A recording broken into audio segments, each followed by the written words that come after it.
Welcome to the Biz Bash podcast, where we make biz strategy a piece of cake. I'm Elisabeth. And I'm Cami, but you might know us better as Elisabeth and Calligraphy and Cami Monet. We want to help you, our fellow stationers, artists, and calligraphers, confidently build a profitable and personality-driven creative biz. We're here to share our honest-to-goodness advice and actionable strategies for ambitious artists. So put on your party hat, quit being a procrastinator gator, and let's get this party started. Hey everyone, welcome back to the Biz Bash podcast. Today is Q and Cake number 16. So excited to answer some of the questions. Sorry. So these are basically, we just go for it. We don't really have notes written on them. We just have the questions written out. So we'll read the questions out loud to each other. We alternate them usually and answer them for you all. And so if you have any questions in the future you want answered, you can always go to bizbirthdaybash.com/Q and Cake to submit yours there. All right. So that being said, Cami, will you read the first one? Yeah, but can I tell you about my 16th birthday really quick? Yes, go for it, of course. Okay, good. So for my 16th birthday party, you guys, that was when that show, like Sweet 16 or whatever, was like really popular. And so I was like, I have to have an awesome party. And like there's like this one club in Gatlinburg, and club is a stretch. But anyway, my parents rented it. And I made everyone wear black and white, and I wore a red sparkly dress. Me and my friend Abby, we like split because our birthdays were like both like the day apart. So we both wore red dresses. And there was a giant stripper pole in the middle of the dance floor, and it's like a 16-year-old. Anyway, you guys, it was, my parents were like mortified because they didn't know. Anyway, It was great. And my dad did like all these like black and white, like cool painting things. And we had like black lights and stuff. It was very cool. Wow, that is a hopping 16. And my crush kissed me, you guys. My crush kissed me on my 16th birthday, and I was so excited. And everyone watched in the window. And now I'm done. Your life is a movie. What is actually happening? This is so funny. I was really ugly though in my sparkly red dress, but it's fine. Okay. Anyway, you guys. Number one question from Samantha of @TheLetteringGrove. She asked, have you ever had a business coach, and would you recommend one? All right. I have had one for not the full duration of having one. So I had like decided a couple years back, oh my gosh, I guess it was the beginning of 2019, right, Cami? That I was going to have a business coach. That sounds right. Yeah, sounds good. Mm-hmm. Mm-hmm. But I went like way outside my industry. I was like, I don't want anyone in the creative industry. I want somebody with like an outside perspective so I can get their thoughts. No, mistake. Like I needed somebody like in the industry enough to understand what I was doing and what I was offering, because she just came from a totally different background. Seriously, sweetest woman in the world. Like she was so nice. Really, really loved her a lot. But I think both of us kind of knew that it wasn't working. So when I brought it up like halfway through our sessions or so, I was like, I'm so sorry. Like, honestly, this is on me because I thought this is what I wanted. I thought I wanted somebody outside the industry, but it's not the right fit. And then I did not find anyone else after that. Okay, then. And I have not had a business coach, so I can't say I'd recommend one. Like I am a little wary of business coaches. I think we might have talked about this on something before, but I am a little bit wary of business coaches just because I'm like, who are you to tell me what to do? Unless you are like someone else in this industry who is like grown a business exactly like what I want to be, and then I can learn from what you've done, versus just being like, get out there and sell your stuff, and like a mindset coach or something like that. But that's not something that appeals to me personally. Mm-hmm. I also like don't know a lot about business coaches or like what they offer, and like maybe I'm ignorant of it, but I just don't see myself investing in that personally.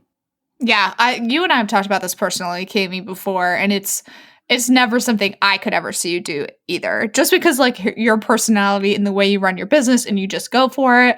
Like it was hard enough for you to even hire a VA and figure out how to, coordinate with them, much less hire someone who's kind of going to like advise you on what to do. I just like don't ever see you doing that. Like, yeah. So business coach, like for Cami, probably not such a good idea. Yeah. But I don't know. Like, I mean, for me, definitely not. For someone else, maybe. I mean, I see people get coaches all the time and stuff, Yeah. Like, I wouldn't do a business coach, but I would like schedule a consultation call with someone. Like, if like Anna Bond or Rifle Paper Co was doing like consultation calls, like I'd do that, something like that. Like, someone that I admire and look up to and could just like pick their brain on something, but I wouldn't be like, can you come in and tell me exactly what to do with my business kind of thing. Yeah. It's a huge spectrum because I know people who have business or have had business coaches and swear by them. I know people who are like, I'd rather not. It's like totally a mixed bag. So I think if you are considering going that route, I would definitely interview like a few different people, have a few different options instead of being like, so and so is like the person I want to use. I have to have them. Like, that's what I did. That's what I thought. And I thought I was doing the right thing. And then I was like, oops, I made a huge mistake. I wish I had taken a little more time to think about this. I think 2019 was my year of like spending money on things I didn't need. I made a few different mistakes with the way that I like spent my money in 2019 on things that I like thought I needed within my business. And that being one of them. Like I said, great person, absolutely wonderful, not the right fit. I didn't take a second to slow down and think about it. So yeah, it's really up to you to decide. Like, I don't think anybody else outside of the situation can tell you, Samantha, whether or not you need to get a business coach or should have a business coach. I think it's up to you to explore that avenue and ask maybe a lot of people for their opinions. Ask people who have used one, because Cami and I, obviously neither of us have like used one with success. Sorry. Yeah. Okay. Perfect. So next question. This one is from Sophie at Sophie Kaplan. And she says, what advice do you have for copywriting? I have to write all the time for my business, from website copy to Instagram captions. Often find it very difficult to know where to start. Cami, I think you should start on this one because you are like copywriting magic to me, Really? honestly. I don't know. Okay. So copywriting, I mean, I feel like the strategy is different based on like your website versus Instagram. Like, Instagram is more like telling a story, and then website copy is so much more like refining until it's like perfect and like constantly tweaking that. And so honestly, the best place to start is literally just start. And I mean, like, taking a Google Doc, and like what I do for copywriting is I just start writing like phrases that I know I want to say. Like, they don't even like make sense at that point in time, but they'll be like, oh, I know I want to say something about how like my business is sweet tea in a champagne glass, so I got to figure out where I want to put that or something. So I'll just like write out random phrases and then just start to like piece them together like a puzzle until it like starts to make sense. Or like for Instagram, maybe I just get like one like smidgen iota of an idea, and I will instantly write it in my notes so I'll remember it later on my iPhone, and then can just like go back and build up upon that, because it is difficult to like stay inspired with copywriting. And I feel like maybe I'm not the best person to ask this, because I am more of like a creative copywriter and I'm like all over the map. So if you're looking for something that's more templated, that is not something I know how to do. But I know there's like templates out there for like about page where you're like, I'm this high on this, and these are the 3 things I love or whatever. And I serve this type of client, like those types of things, which actually could be like good starting points, but maybe not like using them the most. And then another good tip I would say is just like talking out loud, like recording yourself just talking on your phone, like about your business or about yourself or about a product, and then just like copying that word for word so you actually get your brand voice in the way that sounds really natural to you and not just like really stiff. Mm-hmm. Yeah, I think those are all great like beginner tips for copywriting. And I was going to say, specifically for website copy, I think as creatives, we overthink this a lot. And I think we share a lot of very unnecessary information, because I can't remember the statistic, but you have like all of 10 or 20 seconds or whatever it is to like capture somebody's interest when they land on your website and click on your website. And so the last thing you want is for them to be met with a wall of text. Like, that's not going to do anybody any favors. So when I was going through a lot of my copywriting stuff with Catherine of Creme Brands for my website, I actually wrote most of that myself. And she just kept reminding me, like, simplify it even more, and simplify it again. Like, you want to be able to say what you're going to say in like a sentence that's very easy to read, instead of people getting like totally drowned out by way too much information. Like, I've seen other fellow stationers' websites before where I'm like, this is too much. This is too much because what your website is trying to accomplish is to get somebody to inquire. Like you just want to get them interested in you. You don't need to provide them with like an essay on how you produce your invitations or the process for producing them. Like Dying over essay. Give them an essay. But honestly, Cami, I've seen people I do know. that like on their web pages where it's like it's way too much. And like Catherine and I even had this conversation too with like my inquiry form of like it's literally like 8 questions now as opposed to the like 25 it used to be before. I don't even know. It was like pretty long because I was asking all the nitty-gritty details. And she and I had a lot of different back and forth with that. And that's not necessarily website copy. But the point is to simplify, to write it all out. Like Cami said, do some sort of big brain dump and then go through and like highlight the things that are really important and you're actually trying to say. Because I think we have to get a lot of the nonsense out of the way first before we reach our final destination, which is why like in school, they always tell you not to submit the first draft of anything because like the magic happens later, which, you know, I wish I had actually learned that lesson when I was in school because I feel like a lot of times you're just like writing and turning something in. But if I had time to like hone in some of those essays I did in high school, they could have been so much freaking better. Yeah. Not that that matters. High school Elizabeth is like so far gone, but Yeah, but like essentially you're saying to like we say kill your darlings where you're just like you're very efficient, you're very clear, you're very accurate, like you just edit out all the crap. Like journalism school is all about like editing to like nothing is left. But at the same time, like you still want to have some of your personality in there, and like that is the difference between like copywriting specifically and then like creative copywriting. Like so there's like kind of a nuance there, but yeah, just like editing out all your crazy stuff. You don't want to say like the same thing in like 5 different sentences like we do here on the podcast. yeah, we're really good at that. We're really good at saying the same thing over and over. And I was going to say, keep in mind too, when you're writing your Instagram captions to be talking to the audience you want to talk to. So I made a really big switch with my Instagram captions where I used to do a lot of stuff that was talking to other creatives, but now like all that happens through BBB and the podcast. So now all my posts on Instagram are like talking about what you can put on an RSVP card or talking about calligraphy or what does it look like to work with me because I'm trying to talk to people who would eventually hire me. So just keep that in mind when you're thinking what you're going to write for Instagram or anything. Yeah, and for Instagram too, like I kind of when I'm not feeling like inspired or whatever, I'll be like, okay, you know, today I'm going to share with someone like how to do something, or today I'm going to share something funny, or today I'm just going to share like something cool. I don't know. Like you just pick from like something like, are you trying to be funny with this caption? Are you trying to like, you know, teach someone something? Is this something where you're trying to like sell something, call to action, like figure out like what the point of that caption is, and like I feel like that helps me like figure out my wording for that, you know. So maybe that's helpful to just like think in terms of like buckets for your captions. Yeah, I really like that idea. I feel like we answered that pretty well. Oh, but I was going to say, if you want to visit a couple people who are professional copywriters, Talking Shrimp is hilarious. Cami actually got me hooked on her. Oh yeah, Laura Belgray, The Middle Finger Project with Ash Ambers. She's another one of my favorite copywriters. Obviously, everyone loves Ashlyn Wright. She's like a very like classy copywriter, I'd say.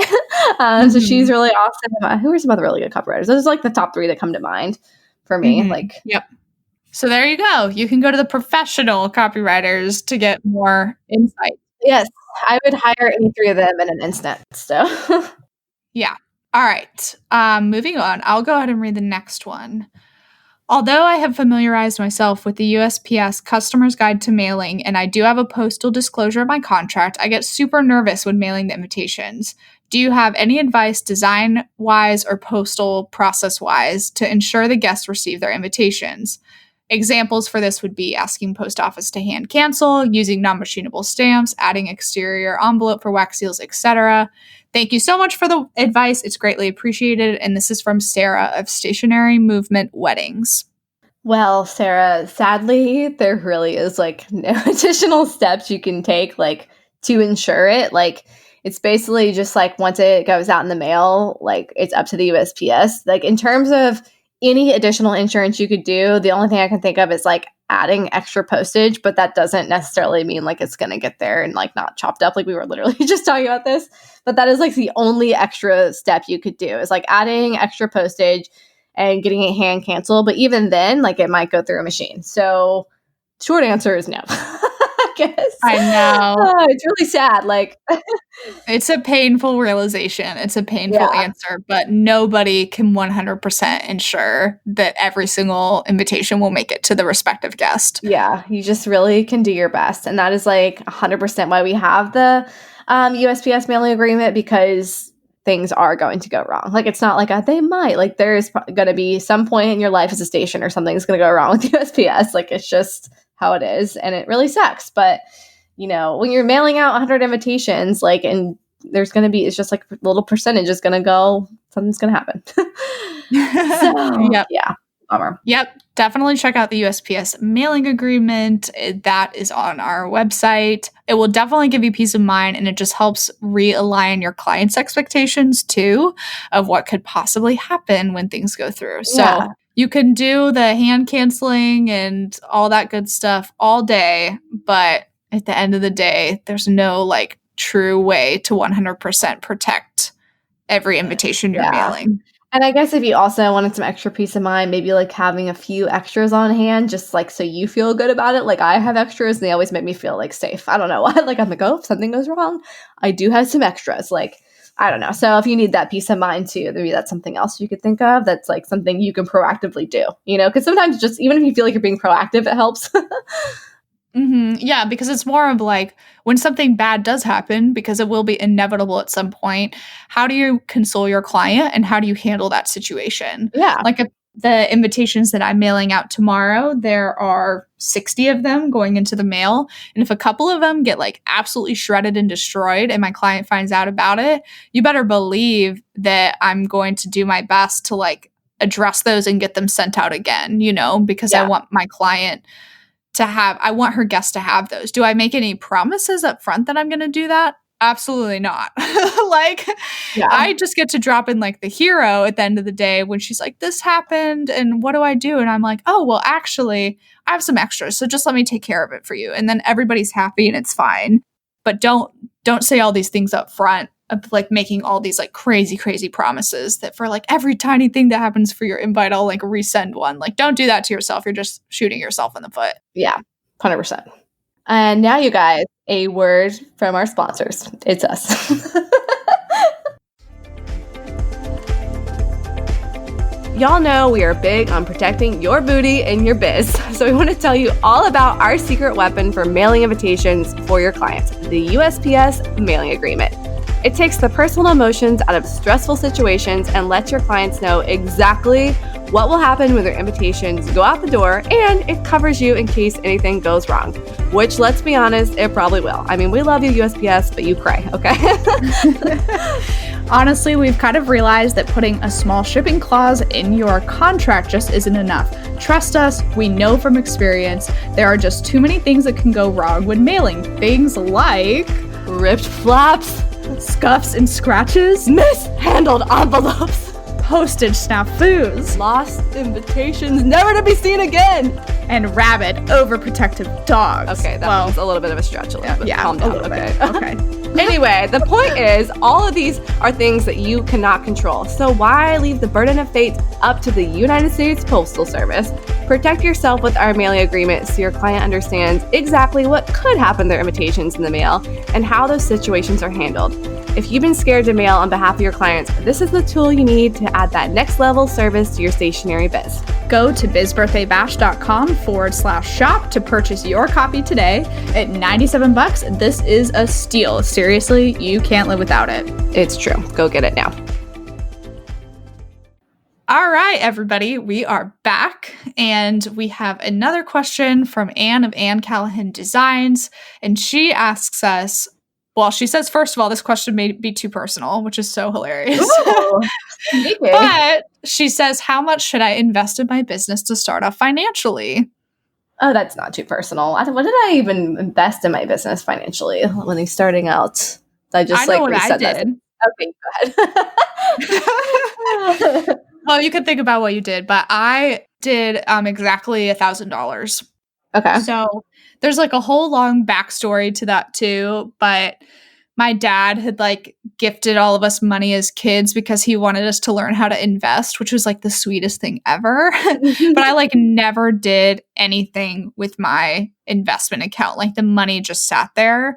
So when I graduated college and got married, I remember I was like, "Hey dad, like, do you remember like that money we gifted us when we were younger? Like, how do I go about like getting it?" Basically. Oh. And he was like, "Oh, you just like need to go to the bank or whatever and like close the account." And I was like, "Okay, that's not too bad." And this also involved like Will and I accidentally getting into Charles Schwab's headquarters without like meaning to. It was very funny. Like we thought we were going into the bank, but we actually got into their corporate building. And once the security people realized it, they were like, "How did you guys get in here?" And we were like, "Someone like opened the door and like let us in. Like we're not criminals." Oh my gosh. Anyways, but I feel like 1,000 was like the perfect amount because basically I was like, all right, I'm gonna like open another bank account and I'm gonna put my $1,000 in there and I'm gonna use that to kind of like buy a couple things that I need to get started. And then once I have more than $1,000 in my bank account, I know I'm making money. That was like basically my logic at the time. Yeah. So like that's what I did is like I gave myself that much. But I think like with our industry, you could probably start off with less if you needed to. Yeah, I'm like trying to think what I did. I mean, I obviously was not like, I'm going to take $1,000. Like, I was not organized like that. I was just like, okay, I'm going to go buy some prints of my work, which I probably spent like $100 maybe. And then I was like, I should have a website. And I think I already had a website. So I just was like, I'll turn it into an art website. So whatever that was a month. And that's probably all I did, y'all. I don't think I like set aside any other particular money. Like now I'm thinking about it and like in a way that would be like, this is the amount you should use. I'm really unhelpful in this question. I'm so sorry. No, it's okay. I just remember telling my dad, I was like, instead of investing in other companies, I'm going to invest in myself. I love that. That is so cute. And it's been the best investment, honestly, because I feel like in the 3-4 years of having my business, like I've definitely made more than what I would have made sitting in like some sort of like stock or bond or whatever I would have put the money into, you know? Yeah, definitely. And I also think like what your business is and like if you're like starting into wedding invitations, like I feel like there's a very like low overhead to get started financially with that, you know, versus if you're like trying to start into products, which there's going to be a higher overhead if you like have to actually buy stuff to like invest in to start selling. So yeah, I think you could definitely get away with like 500, like maybe even less than that if you really wanted to, you know, we're just like, this is going to be what I start my business with. Like I'm definitely a big proponent of like having a debt-free business. Like there's no reason to like, you know, go buy a shop and like buy all the fanciest printer equipment and like use up a ton of money when you're just starting out. Like this is the industry. It's really kind of nice that you don't need a ton of money to get started with. Yep. Agreed, for sure. Yeah, you don't need like a $10,000 loan or anything like that. So. Right. But I do remember, oh gosh, I don't remember who it was, but like on Proof to Product, one of the women who went to the National Stationery Show realized that she was going to need to order $25,000 of product after she got all her orders. And then she was like, okay, now I have to take a loan. Like she took a loan knowing she would make all of that Pretty back. sure that was Meg. Yeah. And I mean, going to National Stationery Show is like, you're investing in your business, like $10,000 or something, like an average. Like that is, you're starting the ground running, like for sure, you know? So, yeah. Okay. So next question. This one says, hi ladies, my biz partner, my biz partner, Rochelle, and I look forward to your podcast every week. Thanks for bringing helpful tips into the open in such a relatable, fun way. We share one thing in common with you two. We live in 2 different states, Indiana and Washington. Navigating the world of state laws and taxes and banking is difficult enough without adding the burden of 2 different sets of rules. Can you share your top 3 pieces of advice for other business owners who might be trudging through the same unique obstacles? Thanks. And that's Kelly of at Jolie Papery. Yeah, actually, I think my number 1 is, well, Cami and I kind of just like started Biz Birthday Bash before we were even really realizing that we were starting it. I don't know. But actually, if you really intend to be like very serious about having a business run between the two of you in two different states, I actually recommend getting an LLC set up right away and choosing which state the LLC is going to be in, because that's going to make your life a lot easier. Yeah.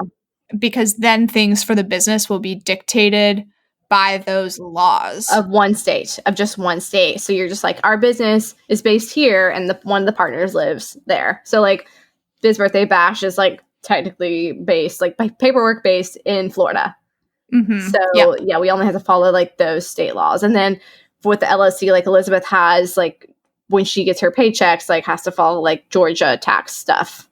But that's like, so that's the other second piece of advice, is that depending on what type of business you have and what that looks like, if you end up running payroll, then you will follow the respective laws. And each state is like an employee who lives in that state.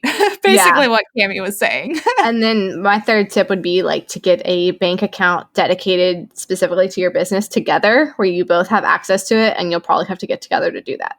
Yep. Yeah, we definitely did that in Florida. So Cami and I have our official business bank account, and obviously either of us can log into it online whenever we need to. I can't remember the password. It's probably on our password form. Yeah, I know. But this is actually a funny side tangent. Like our debit card number got somehow like stolen or hacked like a couple weeks ago, because I logged into the bank account just like take a look at everything, and I was like, Cami, I was like, you didn't happen to make, I was like, I'm pretty sure this isn't you, but you didn't happen to make like a romantic related purchase. It was like Pure Romance LLC for like $150. And I was like, I'm pretty sure this isn't you, but I just wanted to check. And then there was like another one for like Humlecker Schlemmecher LLC. Humlecker. Literally sounds like something like Dwight from The Office would like shop at. I don't even know. It's like crazy German name. And they were both like places in Ohio. And I was like, so this is definitely fraud. Anyways, all this to say is like we called and got it all worked out. But it's great because like now that we have that like same login, we can both access it. I know. Elisabeth called me and was like, someone got a stripper with our card. It's Pure Romance LLC. And I was like, that is not a stripper. We just brought in 2 stripper references into this cake. Oh my god. Oh, I'm dying. Oh Anyway. my god. I think once you kind of like get the official paperwork stuff in place, that takes a lot of the pressure off of it. Like that was definitely stressful for Cami and I at first, but now that it's all done, like our lives are going to be so much easier. Because the other thing you can do is like you can run an unofficial partnership, like, and as long as you guys are both like splitting it evenly and paying your taxes as sole proprietors, like you can do that. We just decided to go ahead and make it an LLC, and we made it an S Corp, which is kind of like the same thing as unofficial partnership sole prop dealio, but having like the LLC and the legal protection in place in case anything crazy were to happen. So, yep. So we talked to our accountant a lot, so that helps.